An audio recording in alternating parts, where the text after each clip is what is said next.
By the end of this video, you will be more confident dividing fractions using your mind and not using tricks like keep, change, flip, or multiplying by the reciprocal. If you can divide 8 divided by 2 mentally, then you can do fraction division in your mind, and I promise I'm not just saying that so you'll stick around for the video. My name is Mr. G. I teach math to students of all ages. You can find me here on YouTube, on Instagram, on TikTok, everywhere that you find your math videos. I'm so happy you found me, and I'm so glad you're here. If you have any questions, please leave them below. I will do my best to answer the comments, and I hope you enjoy the video. Let's start off with this example because it's one that I think most of us will find easier than when we start dealing with fractions. This number in math we call the dividend, but I don't really care about that word because it bores me. So instead, I'm going to call it the pod, or the chrysalis, or the cocoon if we're talking moths, because I recently learned that moths go into cocoons and butterflies come out of chrysalises. So, you know, fun. Now I'm going to call this number here the number 2. In math terms, that would be called the divisor because it is the one who divides. I am the one who divides. That's the divisor. And in this case, again, I don't care about those fancy math words. I'm going to think of that as our caterpillar. So let's draw caterpillars that are 2 units long each. So I'm going to go shazaboombly, and those are our antenna. That's a caterpillar that's 2 units long. Did I fill up my chrysalis yet? No. So I'm going to keep going. Here's another caterpillar that's 2 units long. Here's another caterpillar that's 2 units long. Here's another caterpillar that's 2 units long. Sorry, I might just want them to have faces and identities. So we have 2, 2, 2, and then the first 2. How many 2s do we have? 4. So how many caterpillars that are 2 units long fit inside a chrysalis or pod or cocoon that is 8 units long? 4. That's why 8 divided by 2 is 4. You might know that already, but then when you're given a problem like this, 3 divided by 1/2, ew, I can see the other problem in between. Hold on. When you're given a problem like this, 3 divided by 1/2, you start thinking of this and you're like, oh, I gotta keep, change, flip. No, you don't. You have to draw a chrysalis. It is now 3 units long. Just like before, our chrysalis was 8 units long, now it's 3 units long. Let me slow down, I got very excited, I'm sorry. I'm gonna draw the same length of line. But this time, I'm not gonna label it as 8, I'm gonna label it as 3, and I'm gonna put 1 and 2. Now I've got my 3 unit long chrysalis. I have to make caterpillars that are half of a unit long. So how can I do that? Well, right there. Why is that half of a unit long? Because it's halfway between 0 and 1. If I draw another half caterpillar, it looks like 2 caterpillars or a butt. That's 1 unit. Did I get all the way to 3 yet? No, my chrysalis isn't full. So I'm going to keep going with drawing these half unit long caterpillars, and then we'll count how many we have. Each of them has 2 antennas. That's not part of the math. Again, that's just because I want them to be complete caterpillars that can go around and find their food. So half, half, half, half, half, half. How many halves fit inside 3? 6. That is why 3 divided by 1/2 is 6. And you don't need to do any wizardry besides drawing beautiful caterpillars and or what are they still called caterpillars when they turn to moths? I don't know. Okay, now let's do this example. Now I have a chrysalis that is 10 units long, still dealing with whole numbers here because they're prettier. I'm going to draw 10 units. I'm going to go 0. I'm going to go 10. That means 5 would be in the middle. So then we got like 1, 2, 3, 4, 5, 6, 8, 9, 10. Okay, cool. And now I need to draw caterpillars that are 2 1/2 of a unit long. How can I do that? 1, 2 1/2. Shazoombly. Another 2 1/2, I'm going to do a half, and then 1, 2. So it's going to end there. 2 caterpillars that are 2 1/2 units long fit inside 5, but I don't want to know how many fit inside 5. I want to know how many fit inside 10. Well, I think I could add 2 more. Shazam and shazoinks. There they are. It's going to bother me if I don't go all the way to the line. That's gross now. It's okay. I'm sorry. Do you forgive me? Comment below if you forgive me. 2 1/2, 2 1/2, 2 1/2. How many 2s and 1/2s fit inside the 10-foot chrysalis? Well, 4. That's why 10 divided by 2 1/2 is, you guessed it, it's 4. Should we do another one? Yes, we should. 3/4 divided by 1/4. Now we're getting into double fractions. Now we've got a fraction divided by a fraction, but it's still the same thing. We still have a chrysalis that is 3/4 of a unit long and a caterpillar that is 1/4 of a unit long. So let's first draw our chrysalis. In order to draw 3/4 of a unit, I have to draw 1 whole unit. I can't draw 3/4 without knowing what 1 looks like. So here's 1. This is a half. I'm going to break it into 4 groups because my denominator is 4. I'm going to call this 1/4, 2/4, 3/4. Okay, so we do not have this area of the chrysalis. This is not part of the chrysalis. Our chrysalis I'm going to draw as a rectangle now just to make sure we know exactly where it is. Shoom, shoom, shoom, shoom. Okay, there is our chrysalis. It is broken up into fourths And now I'm going to draw caterpillars that are 1/4 of a unit each. Here's one caterpillar. Did I fill up the 3/4? No. Here's two caterpillars. Did I fill up the 3/4? No. Oh, sorry, I bumped the camera. Did I fill up the caterpillar now? Yes. So how many groups of 1/4 fit inside 3/4? Well, 3. That's why 3/4 divided by 1/4 is 3. Starting to get the hang of it? Yes. Let's make it even more difficult now. Now we've got 3/4. Don't run away. Stay with me. 3/4 is the side of our chrysalis. Again, I'm going to do the same thing. 0, 1, and then I'm going to cross out that last bit. And then I'm going to say, okay, this is our chrysalis. I'm going to make it a rectangle. 0, 1/4, 2/4, 3/4. Okay, now I need 1/8 of a unit long caterpillars. Now I don't see this chrysalis broken up into eighths, but I can do that. I'm gonna go, okay, if this is 0 and this is 1/4, this would be 1/8, 2/8, 3/8, 4/8, 5/8, 6/8, 7/8, 8/8. But again, I don't want those last 2/8. I don't want 7/8 and 8/8. This is gone. That's not there. We don't have it. But I want to see how many 1/8 inch long caterpillars can fit inside the 3 foot of a unit long.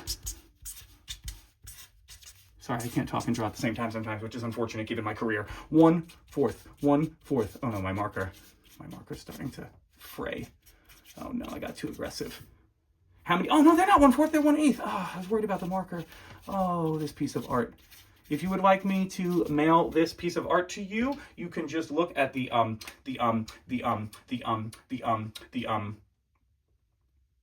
P.O. box that's in my my biography, and then you can just send me a self-addressed envelope, and I'll send this to you. I'll sign it, so you know it's real. 1, 2, 3, 4, 5, 6 is the answer to this question. 3/4 divided by 1/8 is 6 because 6 groups of 1/8 fit inside 3/4. Am I done? No. 7 divided by 2. Why am I back to whole numbers? Because we need to talk about what happens when you cannot evenly divide. Does this work? Yes, it does, but it gets gruesome. Let's talk about it. First, we got to draw our 7 foot long chrysalis. So that's 3.5. So that's 4, 5, 6, 7, 0, 1, 2, 3, 4, 5, 6. I made this 2. 1, 2, 3, 4, 5, 6, 7. It's not evenly divided, but it's fine. 1, 2, 3, 4, 5. And there it is. I'm not saying that number combination again. How many groups of 2 can fit inside there? Let's see. Here's a caterpillar that's 2 units long. He's happy. Here's a caterpillar that's 2 units long. He's happy. Here's a caterpillar that's 2 units long. He's happy. Here's a caterpillar. Oh. Uh-oh. Sorry, caterpillar.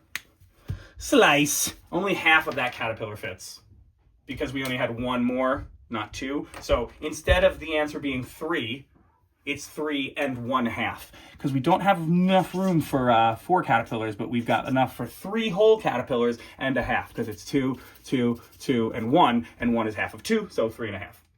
Yeah, sorry we had to cut that caterpillar up. I'm really sorry about that. I regret it immediately, but we're gonna do it again. Now we have a 7 foot long chrysalis. Oh gosh, 0, 1, 2, 3, 4, 5. Okay. Now I'm going to make 3 foot long caterpillars this way. 1, 2, 3. 1, 2, 3. 1, 2, 3. Oh, off the paper. I'm drawing on my desk. Uh-oh.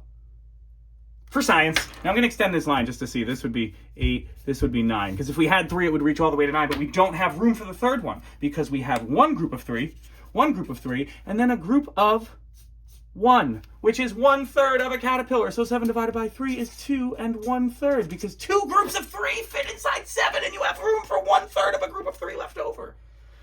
Why does that matter to me though? Why does any of this matter? Because we can do it here. What? 1 divided by 2/3. Let's see. If I have 1 unit. Oh, that's 0. That's 1. Here is my chrysalis. If I break that into thirds now, how many groups of 2/3 fit inside that 1? Well, let's see. This is 0/3. This is 1/3. This is 2/3. I'm so excited. This is 3/3. 2/3. Caterpillar. Chilling there, right? Happy. Sorry. There you go. 2/3 caterpillar. That's 1 whole caterpillar that is 2/3 of a unit long. I'm going to draw another caterpillar that is 2/3 of a unit long. But it's not going to fit in this chrysalis. It's going to go here, and then it's going to extend past. Oh, just like the last one. That's cool. That's magic. So now what I'm going to do is I'm going to, instead of having room for 2/3, I got to slice that caterpillar again. So instead of having another 2/3, I only have 1/3 left over there, which means I have half of a caterpillar. So the answer to this question is 1 1/2. 1 1/2. It's beautiful. It's beautiful, really, if you think about it. Let's do another one. 2 more. Okay, 3/4 divided by 1/2. Let's go. Rapid speed. 0, 1, 1/2, 1/4, 3/4. That's what we got. We don't have this. Got to draw my chrysalis. That's the chrysalis. 3/4 of a unit. Now we got to draw a 1/2 long caterpillar. Okay, shazoinks. There he is. Another half, all the way to 1. Shazoinks. There he is. That guy, though, is dead because we have to chop him in half. 1 1/2. It equals 1 1/2 because you have 1 caterpillar and then a half of a caterpillar here. So 1 1/2 groups of 1/2 fit inside 3. That's why 1 1/2 times 1/2 equals 3/4, but that's not important right now. What is important is I wonder what would happen if we tried to do 1/2 divided by 1/3. I'm going to get this out of here. That was our original one. 1/2 divided by 1/3. Oh, there's another one? Oh my gosh, there's 2 more. How exciting. Okay, 1/2 divided by 1/3. Now, we got to draw 1 hole. If you're still here, you should definitely follow and do whatever else happens. I'm also on all the other internets. Now, 1/3, oh no. This is 1/3. This is 2/3. I don't know how I'm going to do this. So what I'm going to do is I'm going to think about what if these were broken into these same size pieces. 1/2 and 1/3. I don't know how to draw. Would that be half? I think it's still 1 1/2, but we got to see. What I'm going to do is I'm going to think of these as groups of 6. So I'm going to take this line, and instead of thinking of this as 1/2, I'm going to think of it as 3/6. Then this would be 4/6. Then there would be 5/6. And then this would be 2/6. So we need 1/6 and 3/6. So 0/6, 1/6, 2/6, 3/6, 4/6, 5/6, 6/6. We only have up to 1/2. So this is our chrysalis. Okay, so stay with me so far. I have drawn a 1/2 inch, foot, mile, whatever, 1/2 inch long, half of a unit long chrysalis. This is 0, this is 1/2, this is 1. I have to draw caterpillars that are 1/3 of a unit long, but I know that 1/3 is equal to 2/6. So let's do that. Here's one group of 1/3. Here's another group of 1/3. All the way over here. And that is split also in half. Oh my gosh, it's 1 1/2 again. All these answers are 1 1/2 because 1 1/2 caterpillars fit inside the chrysalis. Last one we're going to do. Let's go. Rapid fire. Okay. 3/4 divided by 2/3. Well, I'm going to rewrite this one. I'm going to think of this one. I'm going to use common denominators because that's what I'm realizing by doing all these examples. If I have common denominators, it makes it a lot easier. That's what I did over here. So I'm going to make common denominators. 3/4 and 2/3. Well, I could break a line into fourths, I could break a line into thirds, or I could break a line into 12ths. So 3/4 is the same as 9/12. 2/3 is the same as 8/12. So this question is just 9/12 divided by 8/12. So I have to draw a chrysalis. I'm going to break it into 12 pieces. So this would be 6, 5, 4, 3, 2, 1, 0, 7, 8, 9, 10, 11, 12. Okay. So this is 6/12. This is 12/12. This is 0/12. Now I've got to draw a chrysalis that is 9/12. 7, 8, 9. Okay, this is my chrysalis. I don't have this space over here. It's not really there because we only have 3/4 of a unit long chrysalis. So now I need 2/3, which is the same as 8/12. Well, one caterpillar is going to fit 1, 2, 3, 4, 5, 6, 7, 8 here. There he is. That's one caterpillar, but he doesn't fill up the whole chrysalis. We have one more space there. So I'm going to draw another caterpillar that's 8 units long. 1, 2, 3, 4, 5, 6, 7, 8. Oh, again, it goes all the way over there. But I can't fit half of this caterpillar in. I can't even fit 1/4 of this caterpillar in. How much of this caterpillar fits? None of this over here, just this little piece. And how big is this caterpillar? 8/12 of a unit. So 1 out of 8 pieces is 1/8 of a caterpillar. So 3/4 divided by 2/3 is 1 1/8. Wow. Wow. The joy of math. The joy of caterpillars. Thank you for being here. Swish.